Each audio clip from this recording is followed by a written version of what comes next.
Следната програма е овозможена од пријателите и партнерите на Джойс Мајер службите. Кога ти се жртвуваш, Бог те наградува.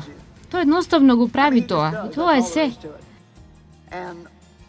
Едно од нештата кои се случуваат е дека тој ти дава многу омиленост, а омиленоста е толку едноставно е забавно.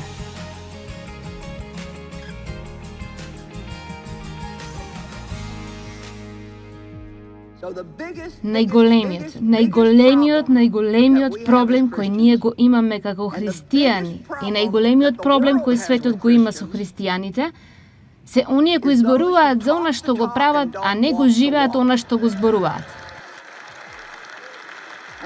Тоа е така затоа што немаме донесено таа одлука да го оставиме стариот живот. Не можете само да го земете Исус, да го залепите на вашиот стар живот и да очекувате тој да се согласи со тој да ви ги реши сите проблеми, додека вие се уште живеете на истиот начин како што сте живееле претходно. Амин. Нема човек кој може да биде навистина на новороден без да се промени. Тоа не е возможно. Во 1 Јован, глава 3 стих 9, Библијата вели во расширениот превод дека секој што е нановороден не може вообичаено намерно да продолжи во грев. Не вели дека никогаш не греши, туку вели не може вообичаено намерно да продолжува да живее во грев, зашто семето од Бог живее во него. Дали знаете што значи тоа? Кога вие сте на новородени, станувате бремени со се што Бог е.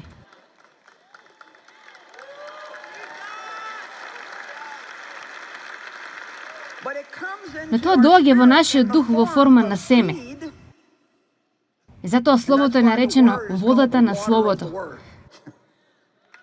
Секогаш кога го слушате Словото, вие го наводнувате семето Божјо кое се наоѓа внатре во вас и ви помага да растете. Нема да навлезам во ова.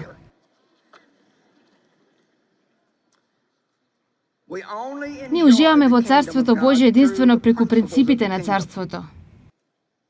Например, Исус постојано повторуваше: ако го сакате ова, тогаш направете го ова. Можеби јас сум чудна, но ми се допаѓа тој систем. Ми се допаѓа кога некој ми каже: ако го сакаш ова, мора да го направиш ова. Значи, многу години мојата грешка беше што јас се обидував да правам различни нешта сама, без да се понизам и да барам Божја помош. И затоа не стигнав далеку. Но сега, откако научив да кажам: јас сакам да го сторам ова, но не можам ако ти не ми помогнеш, тогаш јас напредувам многу повеќе. Матеј глава 7 стих 12 вели: сето она што сакате да ви го прават другите, правете им го и вие, зашто тоа е законот и пророците. Сега, во Стариот Завет вели: око за око и зап за зап. Ако некој ви направи лошо, тогаш и вие вратете му лошо. Ние добиваме целосно нов сет на духовни правила.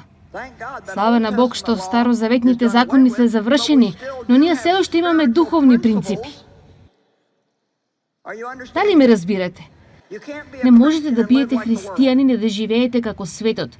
Не можеш да бидеш христијанин и да живееш како светот.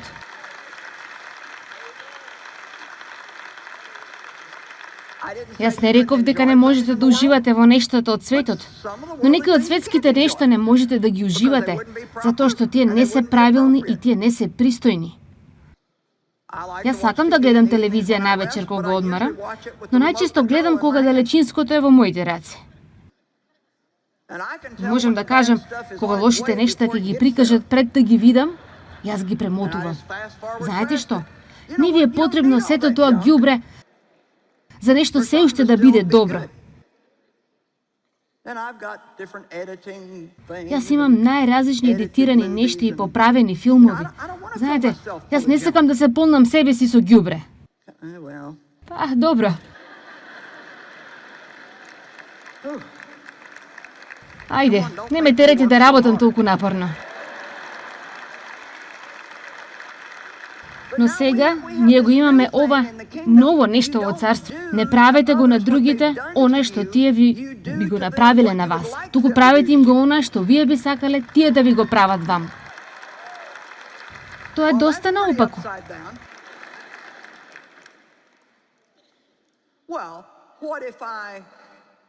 Што ако јас се однесувам со нив добро, а тие се уште не се однесуваат со мене добро? Па знаете што? Ти се уште се покоруваш на Бог и ти се уште ќе бидеш среќен и ти се уште имаш награда која доаѓа. Денот на исплата доаѓа.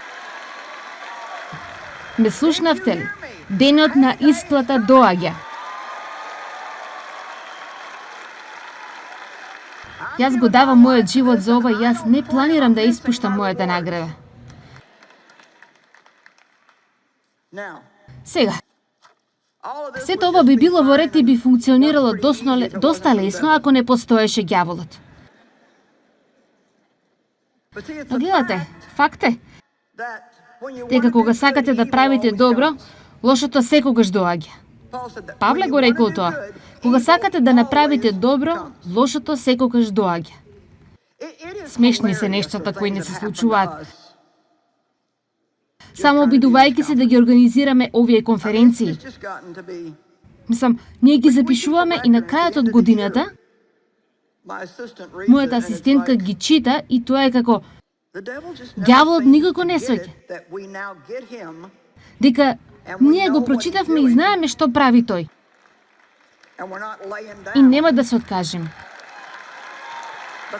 Само затоа што тој прави да ни е малку незгодно. Ние имавме луѓе на кои им беа откажани летовите. Мислам, секакви проблеми. Знаете, тоа прави сите да се под стрес. А ѓаволот, ако воопшто дојдете до овде, ѓаволот сака да дојдете овде под стрес. И дури тие од вас кои доаѓаат, се прашувам колку нешта ви се случиле дома, токму додека сте пробувале да излезете. И тоа ве направило како веројатно поголемиот дел од вас, а веројатно не сте многу, кои само сте направиле план и се поминуло како што треба. Сте дошле без проблеми? Колкумина од вас некој требало да дојде со вас и ти откажале? Речи си сите. Знаете зошто? Затоа што тие не биле доволно мудри да сватат што ѓаволот се обидувал да украде од нив. Ѓаволот е лажач.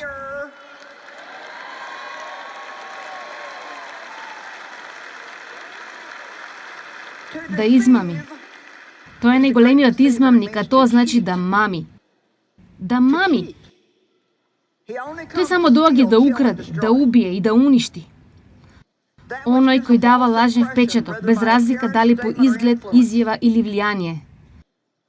Кажано е дека богатствата се измамнички. Кажано е дека светот е измамнички. Кажано е дека гревот е измамнички.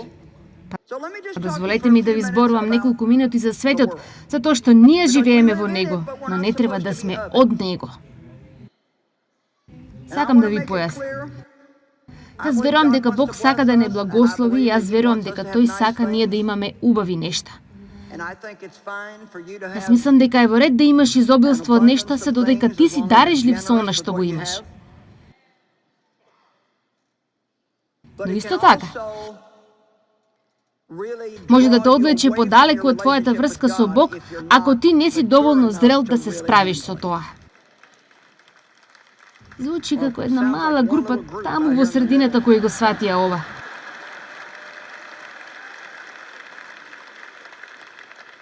Видете, ние не сваќаме дека ние само поминуваме од овде.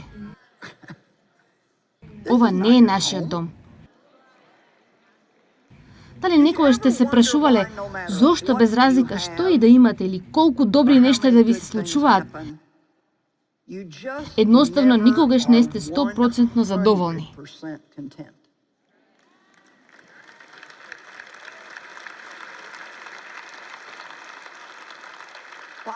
Така беше и јас се изморив од тоа. Јас сум како, ајде Господи, јас се обидувам да ти служам со целиот мој живот и јас немам никаква причина да бидам незадоволна, зашто секогаш се чувствувам како нешто да ми недостасува. Тој рече, затоа што се уште не си дома.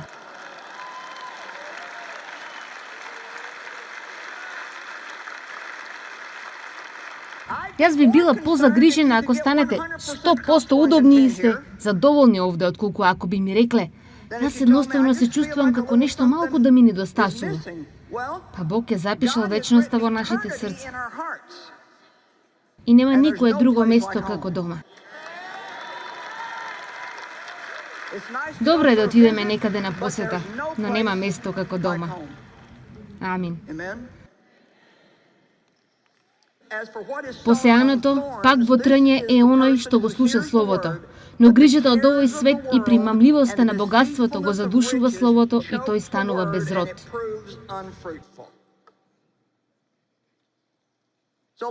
Хајде само да кажеме дека некој е на новороден. Бог сака да го благослови, му дава умиленост и тој дава унапредување на работа. И тогаш, одеднаш еве го искушението.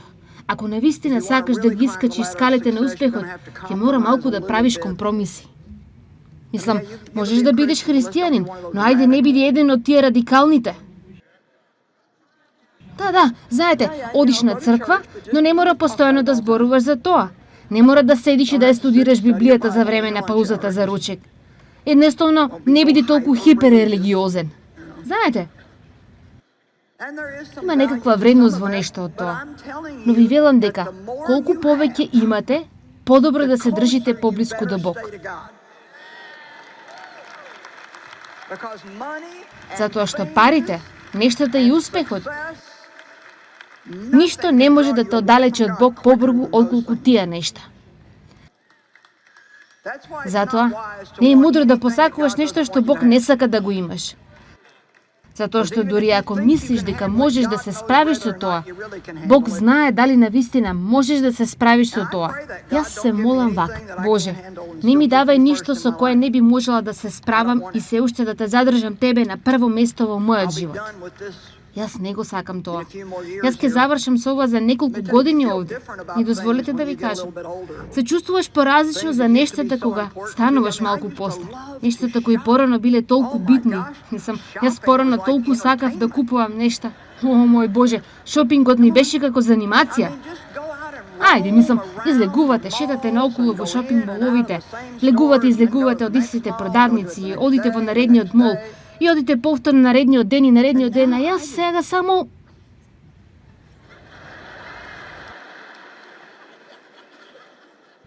Тоа е како... Навистина? Јас имам едно место од каде го купувам најголемиот дел од мојата облека и уживам да одам таму. Жената таму ми е пријател. Јас купувам облека од неа повеќе од 30 години. Не дека не ми се допаѓаат убави нешта. Јас не копнеа по нив или не мора да ги имам како порано. Ако имаш 50 пара чевли, дали навистина ти треба уште еден пар? И ако донесеш дома еден, тогаш има и правило. Кога нешто влегува, нешто излегува.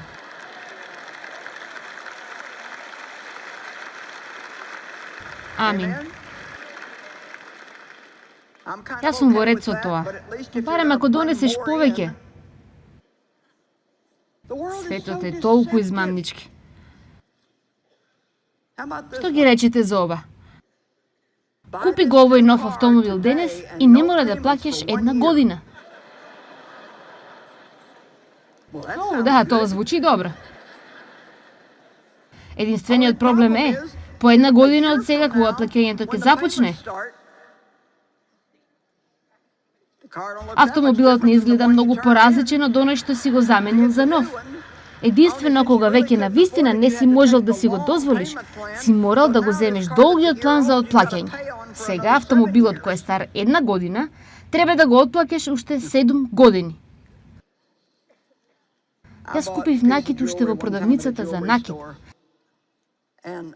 И кога дојдов дома, си помислив, ова не изгледа како што изгледаше во продавницата. Дали некој сте го забележале тоа? И јас сватив дека е до светлото во продавницата.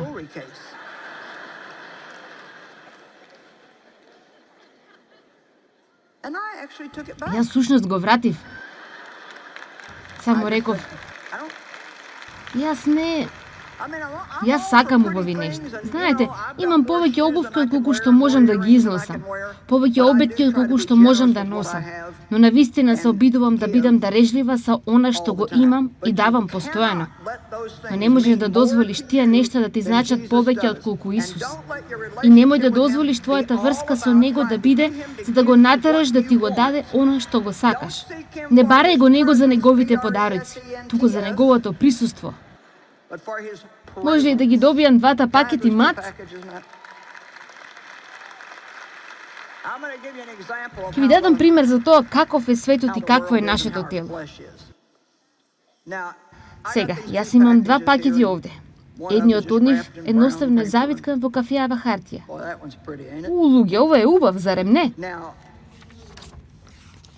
Сега, повеќето од вас, секогаш има некој кој би го направил правилно. Но повеќето од вас, ако јас речам, кој од овие два го сакаш? Вие веднаш би го избрале овој. Вака функционира светот. Изгледа толку убаво. Ово ќе биде прекрасно. Но знаете што?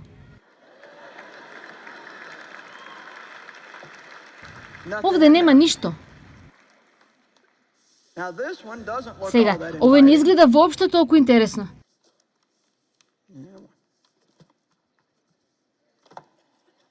Веројатно изгледа како некоја книга.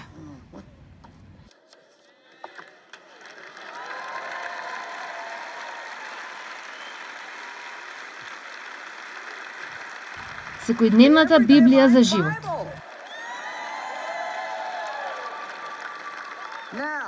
Сега, ова е најголемото богатство што некој би можел да ти го подари,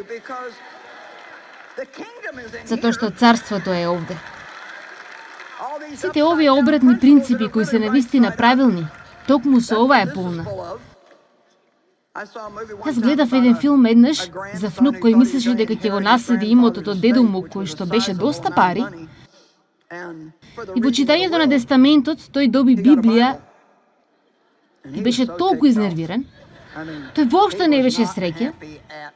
И така со години тој беше огорчен и гневен за она што го сторил дедо му и тој не отвараше Библијата ниту читаше. Но неколку години поминаа, тој минуваше низ тешкотии. Извади Библијата и почна да ја чита и да ја чита. Тој читаше од почеток и дојде некако до средината и пронајде ливче каде пишуваше што беше неговото вистинско наследство и каде би можел да го пронајде. Гледате, неговиот дедо му го оставил целиот имот, но тој не сакал тој да ги добие парите без да го добие царството.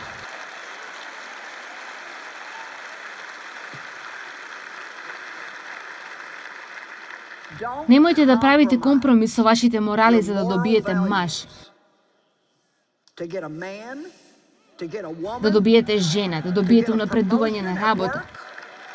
Да добиете пријатели затоа што ако треба да ги купите своите пријатели, тие секако нема да ве сакаат. Ме слушнавте ли?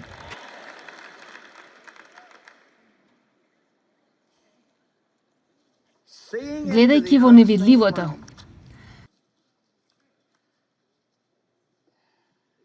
Прва Јован глава 2 стих 16 и 17. Зашто? Се што е во светот, похотата на телото, похотливоста на очите и горделивоста на животот, не е од таткото, туку од овој свет. Сега слушајте го ова, навистина сакам да го сватите ова. А светот е минлив заедно со похотите негови. Но оно што ја извршува војата Божја останува довека. Светот во моментот одминува. Јас цврсто верувам дека навистина за да живееме во царството, според принципите на царството и да му служиме на Бог правилно, ќе има некои жртви. Тоа не е многу популарен збор денес. Оно што сакам да го кажам со ова е дека ќе има нешта кои едноставно не можете да ги правите. Можеш, но тоа нема да биде добро за тебе. И некои од нив, голем број од тие нешта можеш да ги правиш, тоа нема да направи да си го изгубиш спасението, но ќе направи да изгубиш радоста на царството која можеш да ја живееш овде на земјата. Павле го молеше тоа. Да можам да те познавам тебе и силата на твоето воскресение која ме подигнува од мртвите уште додека сум во телото. Тој велеше: добро, постои област во која можам да влезам. Дори додека минувам низ тешкотии, јас можам да бидам подигнат на тешкотиите. Ние можеме да бидеме како орлите кои ја искористуваат бурата, и ние всушност летаме над бурата и гледаме долу во неа. Но кога правите жртва, да го правите правилното нешто. Дали некој слуша зашто зборувам? Ако ти би ризикувал да изгубиш својата работа, отколку да ги компромизираш своите морали за да ја задржиш работата,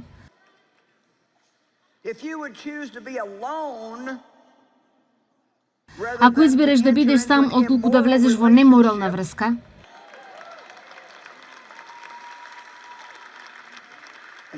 и не го исклучувајте телевизорот. Само затоа што не ви се допаѓа она што го велам, не значи дека не е потребно да го слушнете. Гледате, Бог има нешто подобро за тебе отколку гревот, но некогаш треба да чекаш за тоа. И некогаш мора да дојдеш до моментот каде јас подобро нема да имам пријатели отколку да имам погрешни пријатели. Јас подобро никогаш нема да бидам во брак отколку да бидам во брак со погрешната личност. Амин. Јас размислував за Дејв. Кога ти се жртвуваш, Бог те наградува. Тоа едноставно го прави тоа. Тоа е се. И едно од нештата кои се случуваат е дека тој ти дава многу омиленост. А омиленоста е толку едноставна и забавна. Сам забавно е кога ја имаш Божјата омиленост на твојот живот, затоа што ти се случуваат нешта кои на вистина не би требало да се случуваат и тоа нема никаква смисла за другите, но ти знаеш зошто. Тоа е само намигнување од Бог кој вели: нема на што. Ајде.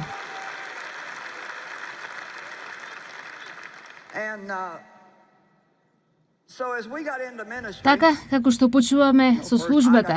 Знаете, прво јас почнав со службата и Дејв најпрво не сакаше многу да се меша во тоа, но Бог брзо се справи со него и само за неколку недели тој свати. Тој брзо учи. Не како мене, јас учам споро. А тој рече дека Бог едноставно му покажал. Таа е помазана да поучува. Ти треба да ја поддржуваш. Не се обидувај да правиш нешто за што не си помазан и ти секогаш ќе имаш радост. Едно од нештата од кои Дејв требаше да се откаже кога ние почнавме да патуваме заради сите состаноци, освен оние кои јас ги имав во деновите кога тој се уште работеше како инженер, но откако тој се откаже од таа работа, секоја конференција која сум ја направила, со исклучок на можеби 2, тој секогаш е токму овде каде што е. Токму таму. Не знам како тој може да се смее на истите мои шеги постојано, но тој вели дека му се допаѓа, па... Но едно од нештата, тој беше во лигата за голф. Дејв на вистина го сака голфот и тој беше во лигата за голф. Се сеќавам кога тој требаше да се откаже од тоа за да може да го прави она за кое Бог не повика да го правиме. И се сеќавам дека му беше малку тешко. То беше тешко. Знаете, тешко е да се откажеш од нештата во кои на вистина уживаш. Но неодамна, Дејв играше голф со Џак Никлас. Па? Добро, сега слушнете. Момче од Фентон не го прави тоа, но Бог. Ајде, ме слушате ли? Така, кога ќе зачекорите во тоа невидливо поле. Тоа е она што Дејв го правеше кога се откажа од својата работа и се откажа од различни нешта. Мислам, имавме сон, а се уште не гледавме ништо. Требаше да не видите во првите денови. Мислам, имавме автомобил и една мала приколка. И таму бевме јас, Дејв и водач за славење. Едно од нашите керки и зетот ги возеа другите работи и ги носеа нивните деца со нив. Тогаш мојата керка имаше 2 бебиња. Таа плачеше цела година, јас само патот. Не беше местото за неа. Но толку многу луѓе се жртвуваа за ние да можеме да им помогнеме на толку многу луѓе, на колку што им имаме помогнато денес. Толку многу луѓе се жртвуваа. И ти не си, ако ти сакаш да имаш нешто вистинско и скапоцено, нешто што навистина ќе ти го стопли срцето и ќе направи разлика во твојот живот и ќе донесе награда, тогаш биди спремен да ги жртвуваш небитните нешта за нештата кои се важни. Следниот пат кога ќе почувствуваш дека си под стрес, загрижен или обземен од животот, сети се, постои невидливо царство, Божјото царство. И дури ако не го гледаш како тој работи, јас ви гарантирам дека тој работи.